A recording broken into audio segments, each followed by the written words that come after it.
오, 여기가 진짜 잘 나온다. 안녕하세요. 직접 발로 뛰어 경험한 것만 설명하는 발로 뛰어입니다. 오늘은 음악과 예술의 도시이자 오스트리아의 수도 비엔나 여행 코스 완전 정리 영상입니다. 9박 11일 오스트리아 여행으로 824만원, 비행기 값도 생각하면 대충 950만원 정도 썼습니다. 이 중 비엔나에만 5일을 붙박이로 있으면서 영상을 담아왔는데요. 꼭 가게 된다는 호프부르크 왕궁부터 약간은 덜 알려진 프라토 공원까지 대부분의 명소를 다녀왔고, 비엔나 여행 중 가볼 만한 구시가지, 벨베데레 미술관, 오페라 하우스 3가지 투어도 다녀왔습니다. 비엔나 기본 소개와 지도 설명까지 하다 보니 분량이 많아져서 2편으로 나눠서 영상을 만들었습니다. 비엔나는 구시가지를 둘러싼 링 슈트라세라는 도로가 있는데요. 이 링을 기준으로 1편은 구시가지 안쪽, 2편은 구시가지 바깥쪽 명소들로 나눴습니다. 조금 길지만 저처럼 여행정보 찾느라 고생하지 않도록 영상 만들었으니 잘 봐주시면 감사하겠습니다. 명소만 보실 분들은 스킵하시고 화면에 보이는 시간대로 넘어가시면 됩니다. 그럼 비엔나 여행 완전 정리 1편 시작하겠습니다.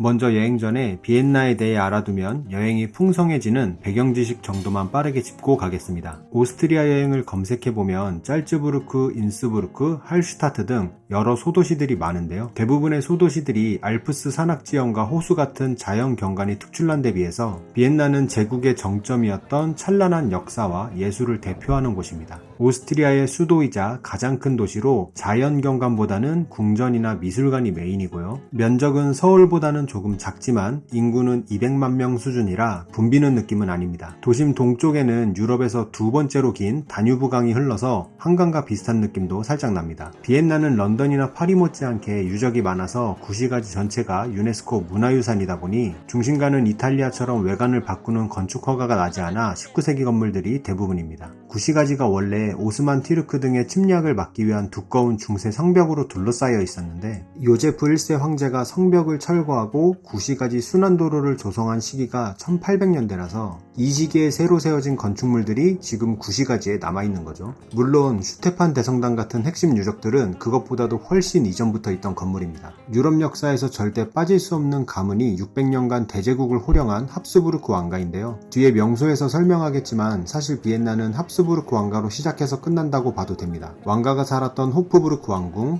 여름을 보냈던 쇤부른 궁전, 수집품으로 가득한 벨베데레 궁전, 그리고 대제국의 위엄을 상징하는 슈테판 대성당까지 명소들이 전부 이 왕가의 유산입니다. 클래식 음악도 빼놓을 수 없습니다. 비엔나는 베토벤이 35년간 활동한 제2의 고향이고요. 신동 모차르트, 왈츠의 왕 요한 슈트라우스 2세 등 쟁쟁한 음악가들이 대작을 남긴 클래식의 성지이고, 빈 필하모닉 오케스트라의 단원들로 구성된 오페라 하우스도 1년 내내 공연 중입니다. 비엔나 커피도 유명한데요. 특정 커피가 아니라 커피하우스 문화가 유네스코 무형문화유산입니다. 커피 한 잔을 시켜놓고 몇 시간 동안 신문을 읽으며 사색을 즐기거나 사람들과 대화를 나누는 독특한 살롱 문화로 커피를 마시는 행위 그 이상의 사회적 가치를 인정받은 거죠. 개인적으로 세계에서 가장 살기 좋은 도시 1위라는 점이 비엔나의 분위기를 말해준다고 봅니다. 전 국민 의료보험과 대학 학비도 사실상 무상, 연간 교통권은 하루 1유로 수준으로 무제한 이용, 시민의 약 60%가 사는 공공주택은 저렴한 월세지만 도심에 지어 주거문화 수준을 높였고요. 세금을 절반 떼가지만 낸 만큼 확실하게 돌려준다는 북유럽식 사회민주주의 시스템의 좋은 사례입니다. 덕분에 치안은 유럽 최상권이라 소매치기 걱정이 없고 길바닥이며 지하철이 쓸고 닦은 듯 깨끗합니다. 제가 다녀본 유럽 중에는 자연에 몰빵한 스위스를 제외하고는 가장 깔끔하더라고요. 이외에도 미리 알고 가면 좋은 정보가 많습니다. 여행 전에 공부를 하고 싶으신 분들은 조금 지루하더라도 브이로그 형식의 영상보다는 걸어서 세계 속으로 같은 다큐형 영상을 보시길 추천드립니다.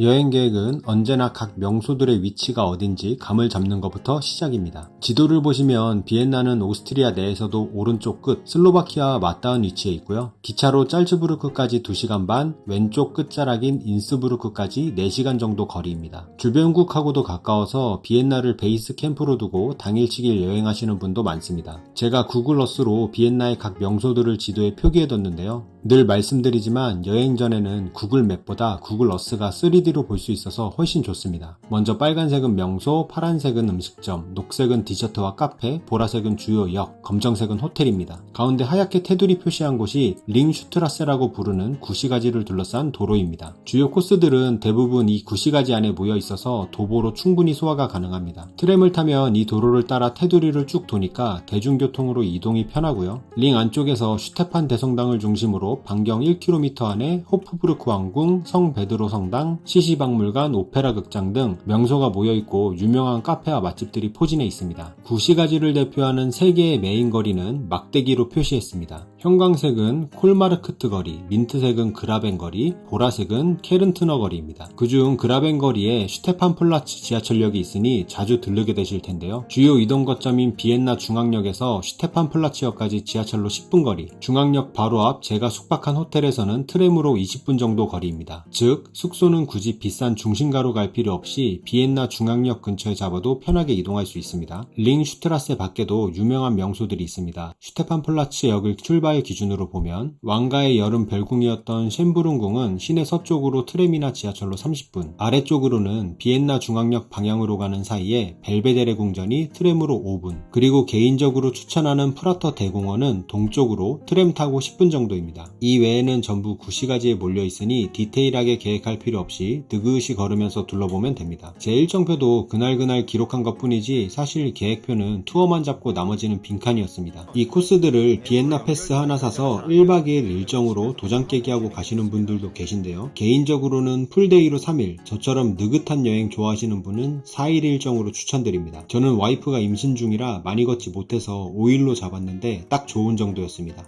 지도도 본 김에 설명하자면 비엔나 여행 투어 상품은 종류가 많지 않아 고민할 필요가 없습니다. 주로 구시가지와 셴부른궁을 한 번에 가는 주요 명소 투어, 현지 가이드가 오페라 하우스 내부와 역사를 설명해주는 백스테이지 투어, 벨베데레 미술관만을 집중적으로 보는 벨베데레 미술관 투어, 이렇게 3종류가 있는데 제가 전부 다녀왔으니 별도 영상으로 업로드하도록 하겠습니다. 이 정도면 비엔나 여행 지도는 머릿속에 들어오셨을 테니 본격 명소 소개로 넘어가겠습니다.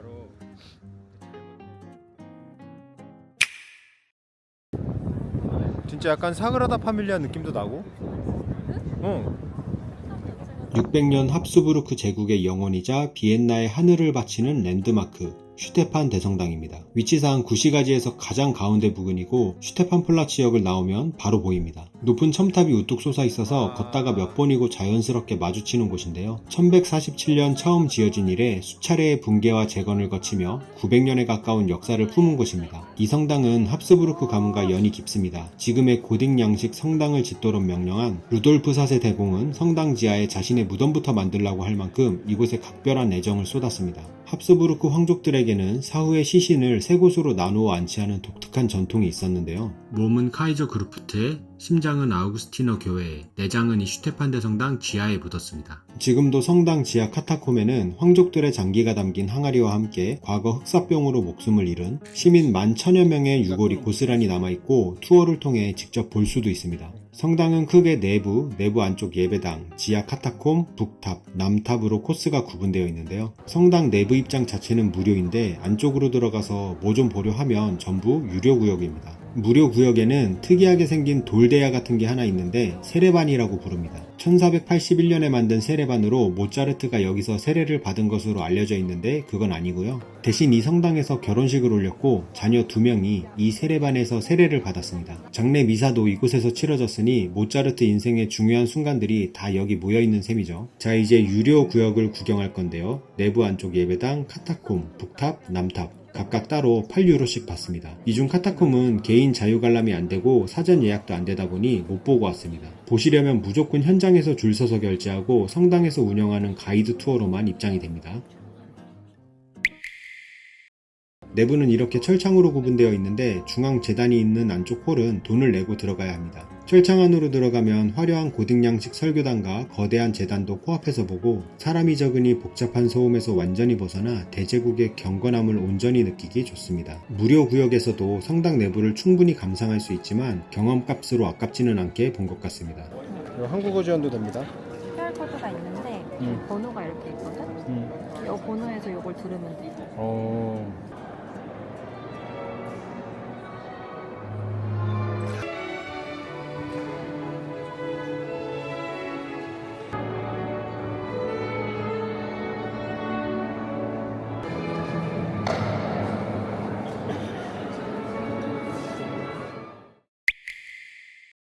남탑은 성당 밖으로 나가서 별도 입구로 가야 하는데요. 지도로 보면 이쪽입니다. 티켓을 하나.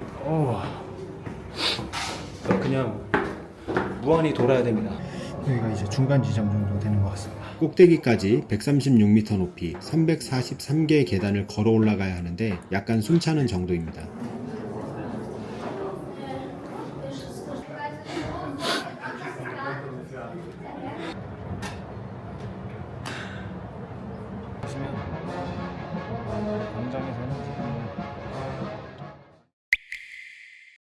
북탑은 편하게 엘리베이터로 올라가는데 입구는 성당 내부에 있습니다. 남탑처럼 멋진 고딕 양식의 뾰족탑을 올리려다가 1529년 오스만 티르크와의 전란으로 공사가 멈추고 이후에 건축 양식이 르네상스 스타일의 돔 형식으로 바뀌어 지금의 형태가 되었습니다. 뿌메린종은 오스트리아에서 가장 큰 종인데 전란 후 오스만 대국의 대포 300문을 녹여 만들었습니다. 성당의 시그니처인 23만 개의 지붕 타일도 가까이서 볼 수 있는데요. 합스부르크 왕가의 상징인 쌍두 독수리 문양이 유명한 포토스팟이라고 합니다. 제가 올라가서 북탑에 한 바퀴를 걸어봤는데 길이는 정말 짧아서 2분이면 다 봅니다. 각 구역마다 입장료를 받아서 굳이 라는 생각이 들 수도 있지만 여행은 언제나 경험입니다. 전부는 조금 아깝다고 생각하신다면 탑 중 하나 정도는 다녀오시기를 추천드립니다. 슈테판 대성당에서 위로 조금만 올라가면 앙커 시계를 볼 수 있는데요. 오스트리아 역사 속 인물 12명이 나오는데 매시 정각에는 2개의 인형이, 정오 12시에는 12명이 한꺼번에 음악과 함께 지나간다고 합니다. 저희가 갔을 때는 정오가 아니었어서 그냥 간단하게 촬영만 하고 왔습니다. 지나가다가 잠깐 보고 갈 정도지 일부러 시간 맞춰 갈 정도는 아니었던 것 같습니다.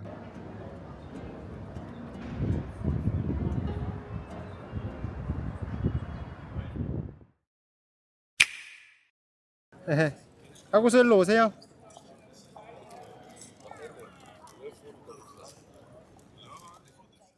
그라벤 거리 한가운데는 페스트조일레, 일명 흑사병 기둥이 있습니다. 1679년에 비엔나에 대흑사병이 돌아서 7만 6천 명이 죽었다고 하는데요. 당시 황제 레오폴드 1세가 전염병이 끝나면 신께 감사하는 기둥을 세우겠다고 서약했습니다. 흑사병이 가라앉은 직후 1679년에 임시로 나무 기둥을 먼저 세웠고 이후 15년 동안 당대 최고의 조각가와 건축가들이 참여하여 1694년에 현재의 화려한 대리석 조각상으로 완공되었습니다. 꼭대기를 확대를 해서 보면 삼위일체를 형상한 금빛 조각이 있고 그 아래엔 왕관을 벗고 무릎을 꿇은 채 신에게 간절히 기도하는 레오폴드 1세 조각이 있습니다. 낮에 보는 기둥도 멋지지만 밤에 조명이 켜졌을 때의 모습이 멋지니 가볍게 들러보시길 바랍니다. 노이어 마르크트 광장에는 눈에 띄는 분수가 하나 있는데요. 바로 도너의 셈입니다. 1739년 조각가 게오르그 라파엘 도너가 만든 바로크 양식의 분수인데요. 원래는 섭리의 분수이지만 이 분수를 조각한 조각가 도너의 이름을 따서 보통 도너의 셈이라 불립니다. 가운데 서 있는 여신은 국정 운영과 복지를 상징하는 섭리의 여신 프로비덴티아이고 그 주변을 둘러싼 아기 천사들은 비엔나를 흐르는 다뉴브강을 뜻합니다. 바깥쪽에 있는 4개의 누드 조각상이 재미있는데 다뉴브강으로 흘러드는 오스트리아의 주요 지류 4곳을 남녀의 모습으로 인격화해서 표현한 겁니다. 재질이 납이다 보니 세월이 흐르면서 손상이 심해져서 1873년에 원본을 보호하기 위해 청동 복제품으로 교체해두었고 진짜 원본 조각상은 현재 빈 박물관에 따로 보관되어 있습니다. 딱히 명소는 아니고 그냥 지나가면서 보시면 이런 곳이구나 하면 될 것 같습니다.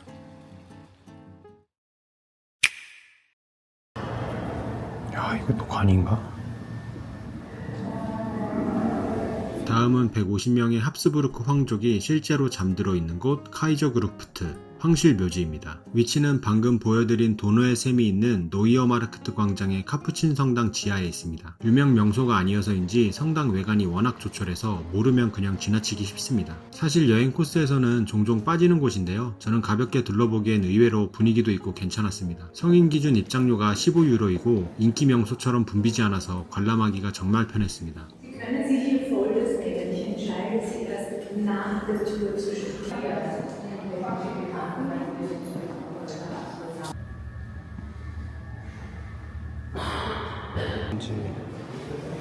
이렇게 다 함스부르크 왕가의 시신들이 여기 다. 이 성당은 1618년에 지어졌고 1633년부터 합스부르크 황가의 주 묘지로 쓰였는데요. 이곳에 묻힌 150명 중에서 황제만 12명, 황후와 여왕이 19명이나 됩니다. 아까 슈테판 대성당에서 말씀드린 합스부르크 왕가의 독특한 3분장 매장 전통 기억하시죠? 심장은 아우구스티너 교회에, 내장은 슈테판 대성당에, 그리고 시신은 이곳 카푸친 성당 지하에 안치했습니다. 지하로 내려가 둘러보다 보면 유독 눈에 들어오는 방이 두 곳 있는데요. 첫 번째는 프란츠 1세와 그의 아내 마리아 테레지아의 합장묘입니다. 로코코 양식 조각의 걸작으로 꼽히는 방으로 이 묘지 전체에서 가장 화려하고 거대한 관입니다. 참고로 마리아 테레지아는 16명의 아이를 낳았는데 막내딸이 그 유명한 프랑스 왕비 마리 앙뚜아네트입니다.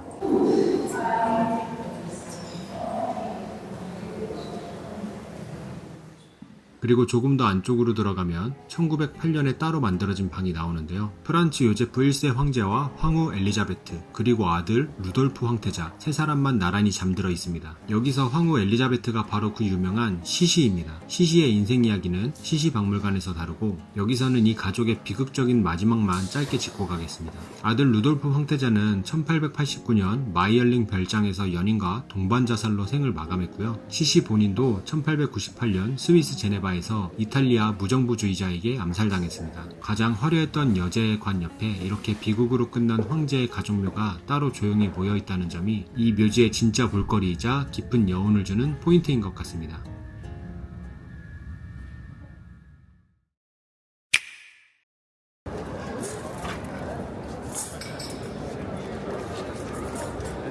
다시. 이번에 볼 곳은 그라벤거리 바로 옆 골목에 위치한 성 베드로 성당 페터스키르에입니다. 8세기 무렵 카를 대제가 직접 세웠다는 전설이 내려올 만큼 비엔나에서 가장 오래된 성지 중 하나인데요. 원래 성당은 1661년 화재로 타버렸고 레오폴트 1세 황제가 흑사병 퇴치를 기원하며 재건을 선언했습니다. 이후 1701년에 공사를 시작해 1733년 현재의 모습으로 완공됐습니다. 규모는 슈테판 대성당보다 훨씬 적지만 내부 장식만큼은 비엔나 화려함의 극치를 보여주는 바로크 성당입니다.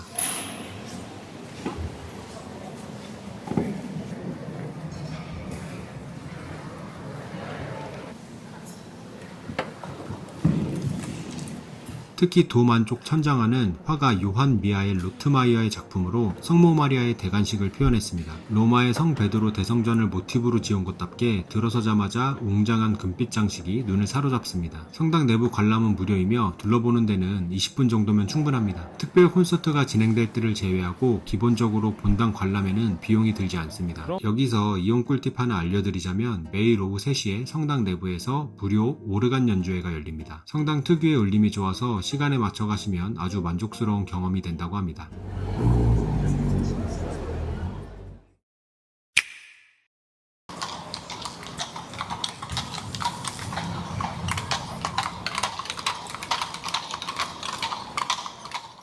다음은 합스부르크 대제국의 심장 호프부르크 왕궁입니다. 왕궁 규모가 워낙 넓어서 어느 문으로 들어가느냐에 따라 동선이 완전히 달라지는데요. 정면 입구 앞이 성 미하엘 광장, 안쪽으로 들어가서 바로 왼쪽이 승마학교, 오른쪽이 시시박물관 입구입니다. 그 뒤로 프랑츠 황제 기념비가 있는 이너러 부르크호프, 황궁 안뜰이 있고요.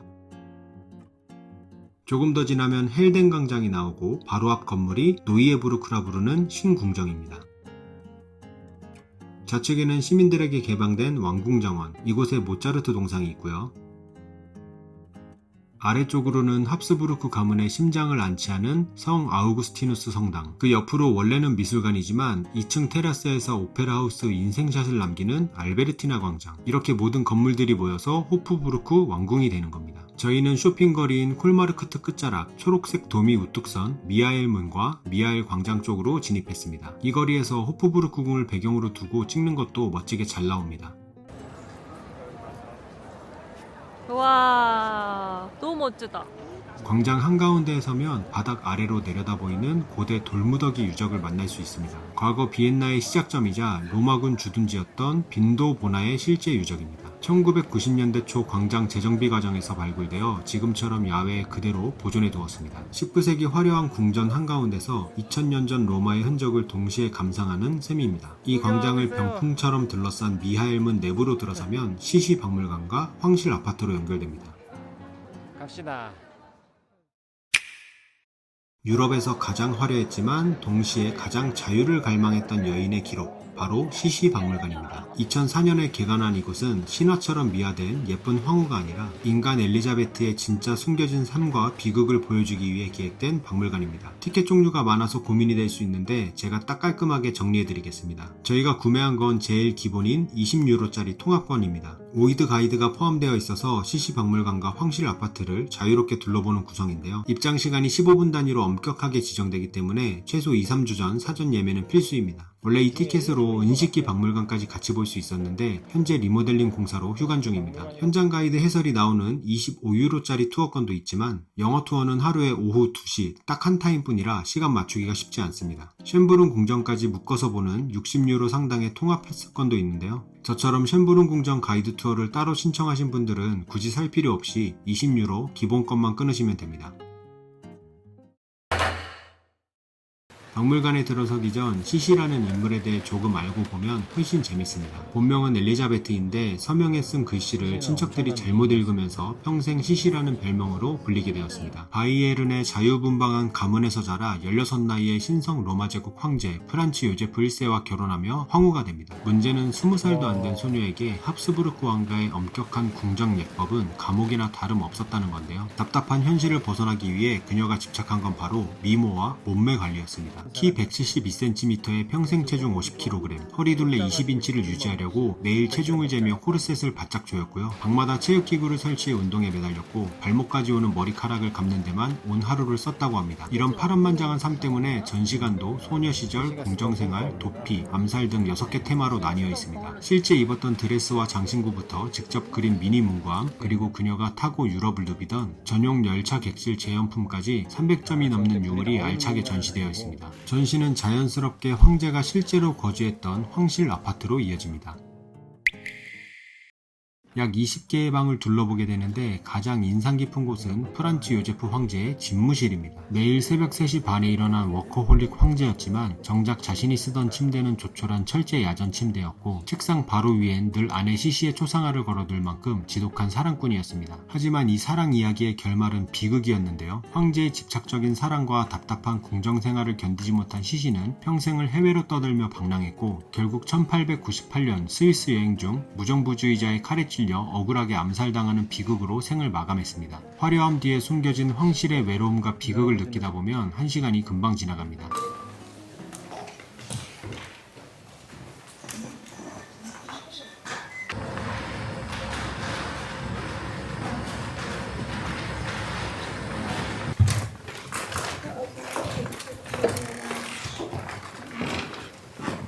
스토리텔링 하나만큼은 비엔나에서 가장 탄탄한 명소이므로 꼭 시간을 내서 둘러보시는 걸 추천합니다. 야, 고급지다. 시시 박물관을 나와 호프부르크 왕궁 단지를 걸어다니다 보면 지나치기 아까운 스팟들이 모여 있습니다. 시시 박물관 입구 바로 맞은편에는 그 유명한 스페인 승마학교가 위치해 있습니다. 평생 말을 사랑했던 승마강 시시를 떠올리면 묘하게 잘 어울리는 위치인데요. 정식 공연은 26유로 정도로 티켓도 비싸고 한 달 전부터 예약이 마감되는 경우가 많습니다. 내부가 궁금하시다면 아침 훈련 관람인 모닝 엑서사이즈를 이용하면 저렴하게 둘러보실 수 있습니다.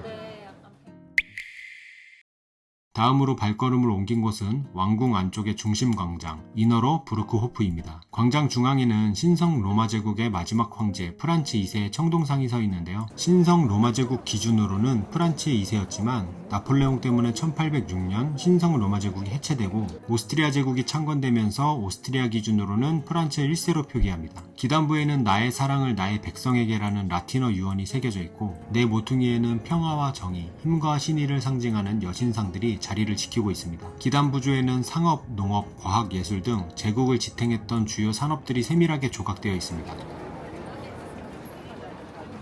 와. 와. 린정이다.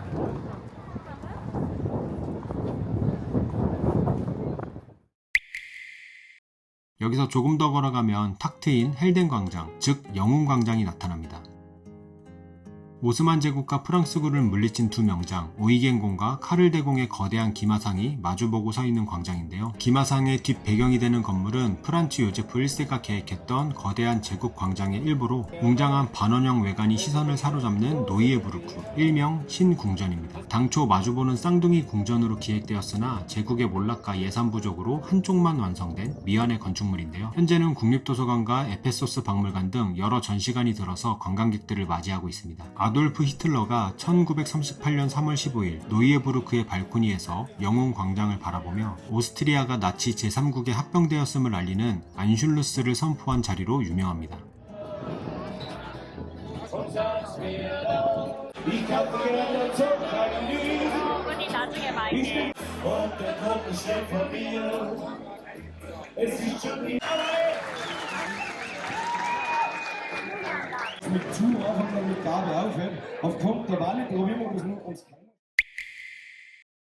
광장 아래쪽으로 내려가면 잔디밭이 펼쳐진 왕궁정원으로 연결됩니다. 1818년 황실 전용 정원으로 조성되었다가 시민들에게 개방된 곳입니다. 누워서 요가를 하거나 해먹에서 낮잠을 청하는 현지인들의 휴식처입니다. 저렇게 저 해먹을 해도 되는 건가요?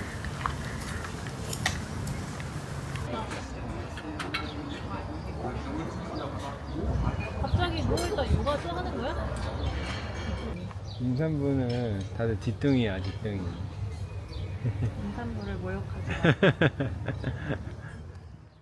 이 정원의 시그니처는 높은 음자리표 모양의 꽃밭 앞에 세워진 모차르트 동상입니다. 2차 세계대전 폭격으로 손상되었다가 수리되어 1953년 지금의 자리에 세워졌는데요. 꽃으로 만든 음표와 동상을 배경으로 사진을 남기는 비엔나 대표 포토스팟입니다.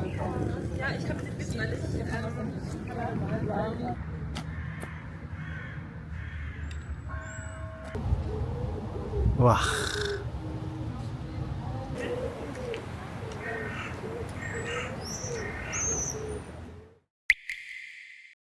마지막으로 시시박물관 옆길로 돌아가면 성 아우구스티누스 성당이 나옵니다.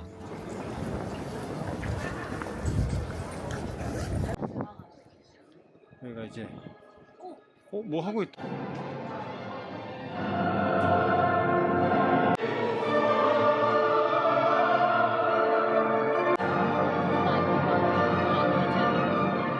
이곳은 황실의 화려한 결혼식과 죽음의 비극이 공존하는 특별한 장소입니다. 아까 설명해드린 합스부르크가의 매장 전통 중 황족 54명의 심장만 따로 안치된 은재 항아리가 지하실에 보관되어 있는 곳인데요. 동시에 마리아 테레지아 여제는 물론 프랑스로 건너간 마리 앙뚜아네트 그리고 주인공 시시 황후의 실제 결혼식이 열렸던 성당이기도 합니다. 심장이 안치된 곳에서의 화려한 결혼식이라 섬뜩하게 느껴질 수 있지만 막상 들어가면 특유의 조용하고 엄숙한 분위기가 마음을 가라앉혀줍니다. 입장은 무료이며 우연히 미사 시간에 맞추어 방문하시면 성가대의 아름다운 연주까지 감상할 수 있으니 지나가는 길에 꼭 둘러보시길 권합니다.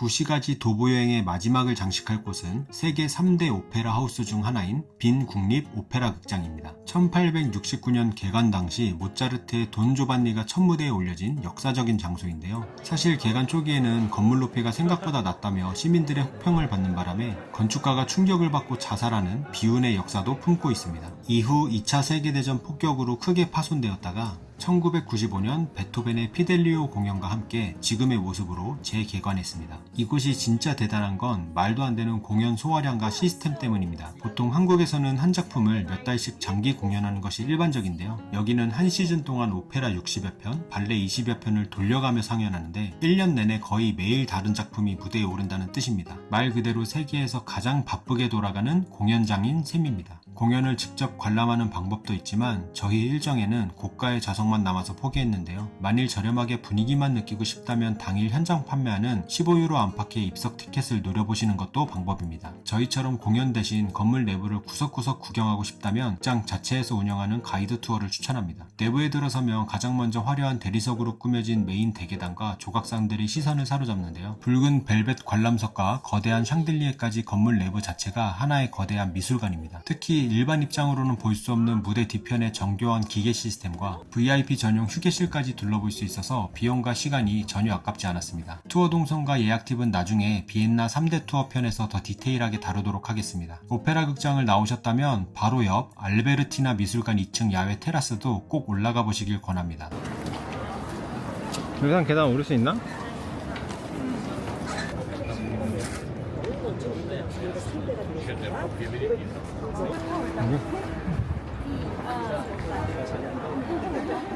테라스에 서면 조명이 켜진 오페라 극장에 웅장한 야경이 한눈에 들어오는데요. 비포 선라이즈 영화에서 두 주인공 제시와 셀린이 밤에 시를 읊던 로맨틱한 포토 스팟입니다.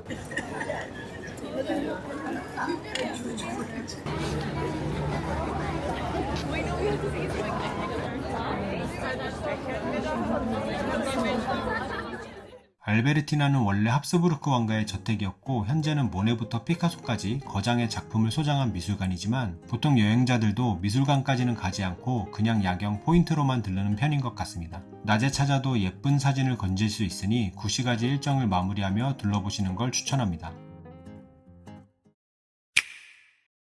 자, 이렇게 해서 비엔나 구시가지 링 안쪽에 모여있는 핵심 명소들을 쭉 둘러봤습니다. 오늘 소개해드린 코스만 따라가셔도 구시가지 안쪽 주요 명소들은 빠짐없이 다 보신 셈인데요. 동선이 길지 않아 도보로 이동 가능하지만 워낙 볼거리가 밀도 있게 모여있다 보니 제대로 둘러보시려면 최소 풀데이로 3일은 투자하시는 걸 추천합니다. 다음 비엔나 여행 코스 완전 정리 2편에서는 링 바깥에 있는 메인 명소들을 설명할 거고요. 지구의 역사를 통째로 모아놓은 빈 자연사 박물관, 합스부르크 왕가의 화려한 여름별궁, 쉔부른 궁전, 물 위에 비친 모습이 아름다운 카를 성당과 시원한 호우슈트랄 분수, 클림트의 진품 키스를 직관할 수 있는 합스부르크의 박물관, 벨베데레 궁전, 비포 선라이즈 스팟이자 레트로 감성이 살아있는 프라터 대공원 야경까지 알차게 담아왔으니까요. 구시가지 밖의 필수 코스들이 궁금하시다면 이어지는 2편 영상도 많은 시청 부탁드립니다. 오늘 영상이 도움이 되셨다면 구독과 좋아요 부탁드리며 저는 2편에서 다시 인사드리겠습니다. 오늘도 긴 영상 시청해주셔서 감사합니다.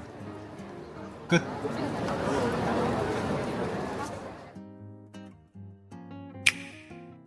맞아. 여기는 이제 어디야? 오스트리아. 왜요? 얘 또 시작이라. 얘 또 시작했어요. 얘 또 경계 모드 시작했습니다.